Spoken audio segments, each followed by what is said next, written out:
Por la temperatura del cuerpo y otros factores, fijamos la hora de la muerte entre las 9:30 y las 10 de la noche, aproximadamente 30 minutos antes de que la criada Janet Mackenzie volviera y nos llamase. La muerte fue instantánea y causada por un instrumento pesado y roto. ¿Había señales de lucha? Ninguna. Solo se le dio aquel golpe. ¿Le sugiere eso a usted que el asesino cogió a la señora French por sorpresa? Excelencia, debo protestar. Mi docto amigo se refiere al asaltante como a un asesino, pero aún no hemos determinado si el que lo hizo fue hombre o mujer. Es igualmente posible que fuera una asesina. Señor Myers, al parecer Sir Wilfrid se nos ha unido a tiempo para descubrirle un error de gramática. Por favor, rehaga su pregunta. Sí, Excelencia. Inspector, ¿opina usted que el asaltante, fuera hombre o mujer, cogió a la señora French por sorpresa? Excelencia, a mí me coge por sorpresa que mi docto colega pretenda hacer exponer al testigo una opinión y no un hecho. Es cierto, tendrá que reformar la pregunta, señor Myers. Excelencia, retiro la pregunta del todo. ¿Le gusta más así? Sí, mucho más.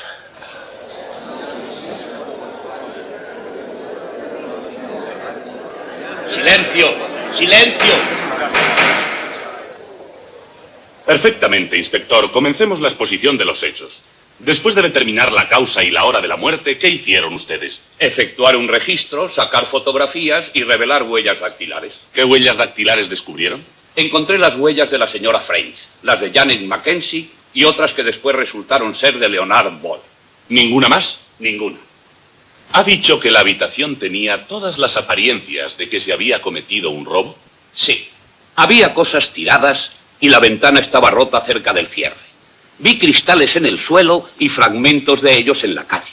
Los cristales de la calle no hacían pensar que la ventana hubiera sido forzada por el exterior. Lo que está diciendo es que alguien intentó que pareciese que la ventana la habían forzado desde fuera, ¿no es eso? Excelencia, protesto. Mi docto amigo pone palabras en labios del testigo y en verdad si insiste en contestar a sus propias preguntas, la presencia del testigo resulta superflua. ¿Cierto? ¿No lo cree así, señor Myers? Sí, Excelencia. Inspector, ¿comprobó usted si faltaba algo propiedad de la mujer asesinada? En opinión de la criada no faltaba nada.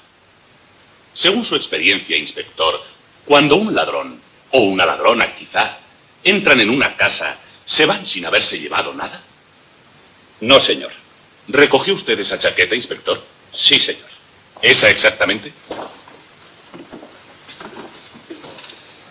Sí, señor. Esta es la prueba número 1, Excelencia. ¿Dónde la recogió, inspector? Es la chaqueta encontrada en el piso del acusado y llevada al laboratorio en busca de manchas de sangre. ¿Y hallaron manchas de sangre?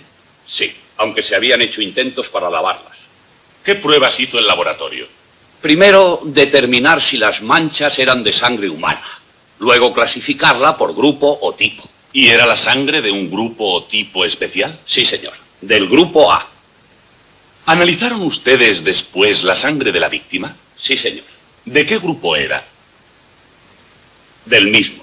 Grupo A. Gracias, inspector. No hay más preguntas. Inspector, dice usted que las únicas huellas que encontraron fueron las de la señora French, Janet Mackenzie y las del acusado Leonard Ball.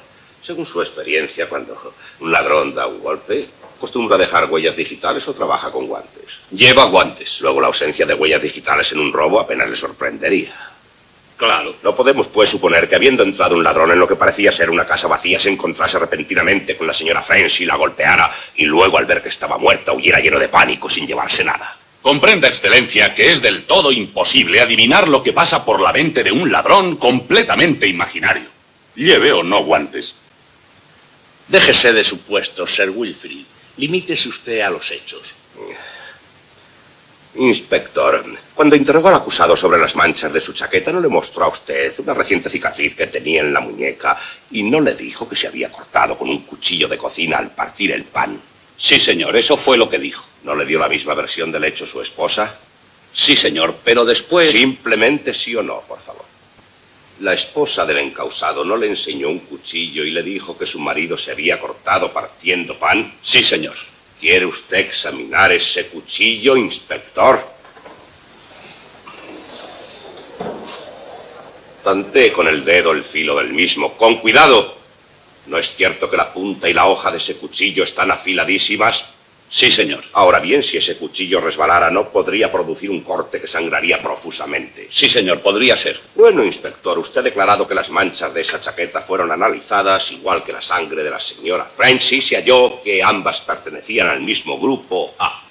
Eso es exacto. Sin embargo, si la sangre del acusado fuera también de ese grupo, las manchas de su chaqueta podían muy bien ser resultado del accidente doméstico que le describió a usted. Sí, señor. ¿Ha hecho usted analizar la sangre del acusado, inspector? No, señor. Aquí tengo un certificado, según el cual Leonard Stephen Voll ha donado su sangre al Hospital del Norte y esta pertenece al grupo A.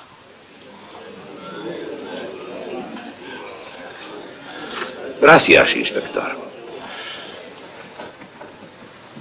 Inspector, concediendo que el corte en la muñeca fuera causado por el cuchillo, ¿existe algo que indique si fue un accidente o una herida deliberadamente hecha después del crimen para explicar las manchas de sangre? ¡Vamos, excelencia! Retiro la pregunta. Puede marcharse, inspector.